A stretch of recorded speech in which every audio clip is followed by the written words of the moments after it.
CO2, 13.4. Okay. NO, 180.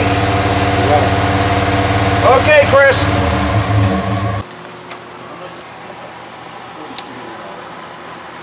Mike, what are you doing right now? What I'm doing is I put the thing on too tight. I'm going to start with putting the magnetizers on the air intake.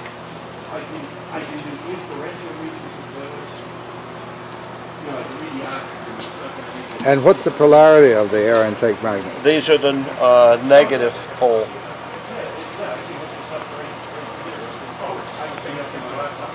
It's easiest to put it on to work with one hand, to put them on loose like that on the wire tie first.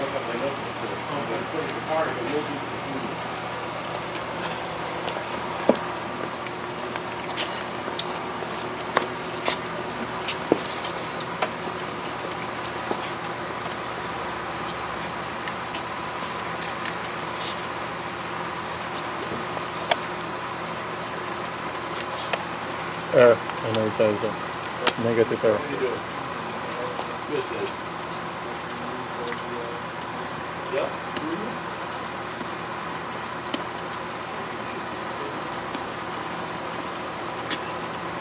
Two rings on the air rather than one ring. Would you say that again? With a V-8 kit, one of the things we try to do is put two rings on, and we alternate them, where one ring is at 12 and 6, the next ring will go on at 3 and 9. Spread out the magnetic field over a longer duration and just try to get magnetic field to all the areas. Is this better. part of the pulsing technique? Yes. Yeah, this is... What is 12.6? What did you say? And can you explain the pulse? So even like in the residential, should I have them, I have two sets, so they're all lined up. They're lined up is okay there. You're still pulsing it. Here, you don't need to... Here I'm doing this partially because the pipe is so large in size compared to the pieces that I'm trying to put on here. And this is gonna... Hold on, can you pull it, because to put it in between, like here, in between of the... That's what I'm trying. Here is good, this one is good, maybe up there. Yeah, I gotta get it started first a little bit. As we have to make sure that the hood will close without a problem. And we need the longer wire tie on this. It's a bigger one. One time when you want to cut your ties. They don't have to be. You want to get them, you know, as close as reasonable. And what we're trying to do is get the metal plates, you know, as close to parallel as practical. And what happens is once you get it hooked, it will actually form, it'll compress the tube a little and form them with the magnets right into the tube. And for a V8 setting, that's the typical setup, where you have 3 and 9 o'clock, and then you have 12 and 6 o'clock. Okay. And in this, it won't affect, the magnet won't affect anything else around the engine? I'm sorry? It won't affect anything else around the engine? No, if you look at our magnets, you push them together, you'll see there's a fairly significant magnetic... All right, Mike, what are you doing now? The next piece I put on is the cooling system. And I usually try to go to the lower radiator hose. And why is that? If there is any air gap in the system, the lower hose will be full of fluid all the time. If there's any air gap, it'll be found in the upper one. If you can't get to the lower hose, if it's just not convenient, you pick a place kind of like right here where it won't interfere with anything, and you can put it on the upper. And this magnet is positive or negative? This is a positive. It's 2 magnetic pieces. It will treat the cooling system to keep scale from building up in the cooling system, which will help with keeping the engine running cooler, and it will help reduce the NOx. It's part of the emissions portion of this. Would you say that again? Last, we're going to do the fuel lines. Okay, now that red, Mike, does that indicate anything? It's a positive field. This is our small AFE piece. And we put a pair of these. These are the ones that are closest to the fuel injectors of any of the parts we put in.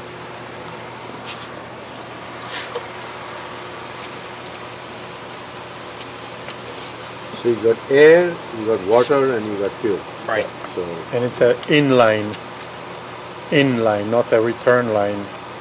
Because it happens sometimes people confuse it. not the exhaust. So they put it on. Some fuel systems do have a return. Some have a pressurized return, so you have to be careful that you're getting it on the actual fuel line and not the supply. not the line going back to the fuel tank. So are we actually magnetizing the engine by doing this? No. We're not.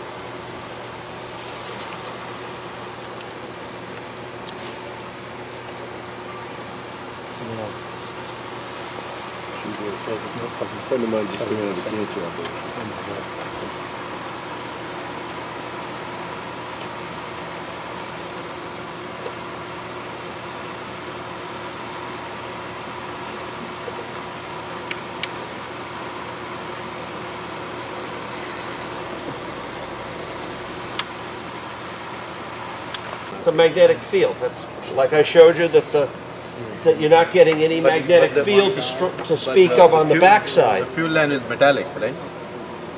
It is, but there's a junction right after it. Okay. Which is not, it's not steel, it's not magnetic. It is a steel line, but the junction where it ends is that far beyond it. So the magnetic field wraps around the end of the pipe. And right here, this is rubber, right down in here.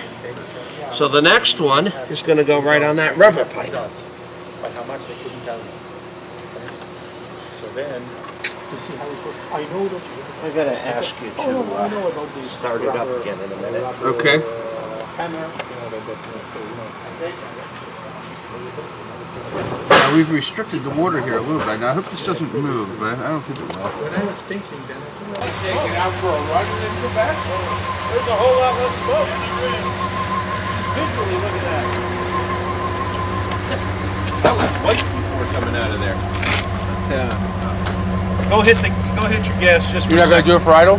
Yeah, I will, but hit it just for a second here, and then take it back down. Please don't cough.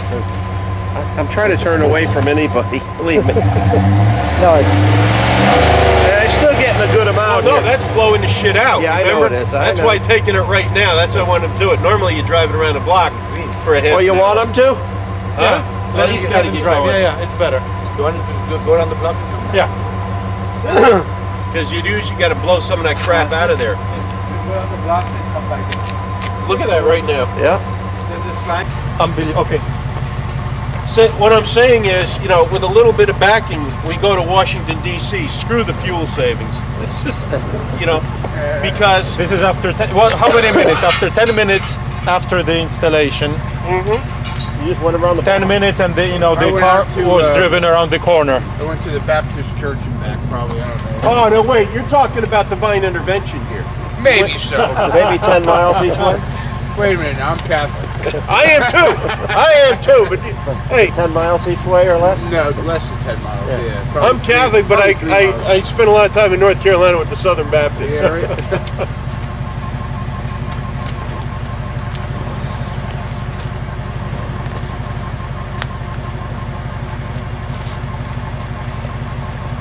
You ready? Yep. CO 0.01. 0.01. O2. Right around 1.1. Okay. NOx 35. How's that compare to the prior reading? CO2 13.4. Yep. NO 25. wow. Well, you went from 0.38 down to 0.01 on CO. Which is perfect. Remember what I was saying? Yep. Oxygen went down slightly, not a lot. Right? NOx is cut more than half, 72 to 35. Right? CO2 went up very slightly, right? Which and NO went down to less than half. It's exactly what it's supposed Can to we do. do it now? 2000 RPM? Can you put RPM 2,000 RPM. No, I won't do that. Amazing, huh? No, I'm gonna send it to some friends. Now this is where, we'll do it here in a second, but this is where Consolidated Concrete, they failed the opacity test at 76%. We put on for 4 weeks, we were about 6% opacity. The state couldn't believe it. They ran the test 3 times. Look at this. They couldn't drive the vehicles on the roads in Massachusetts. Do you see now? Do you remember what was 10 minutes ago? But You wanted to sometimes, have- What was that? unfortunately, this becomes a religious experience. You got to believe. I know, but I mean, you got to believe. Sometimes you got to go on faith. All right, what am I reading? CO 0.06, 0.06. O2 0.46, NOx 40. It's an average. Well, now it's dropping way down. See, it's cleaning itself out. 5. 5? 5. CO2 13.8. Okay. NO somewhere's around. It's all over the place. 10 up as high. Yeah.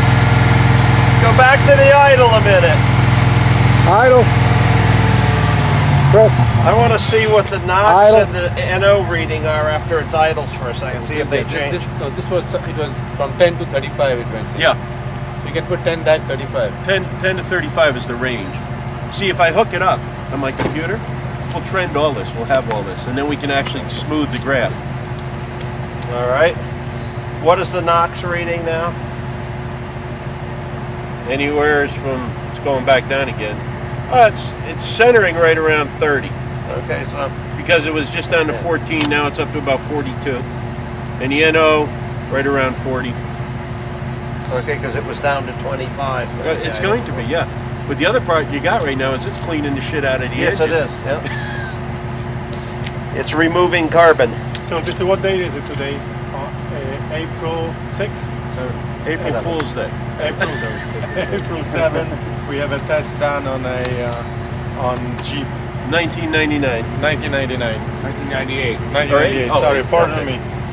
Okay. Let's Any see, there it's questions? see, now it's settling out a little more in the mid 30s. Now it just jumped up a hair, but you see where it's centering right around. You can't see that then.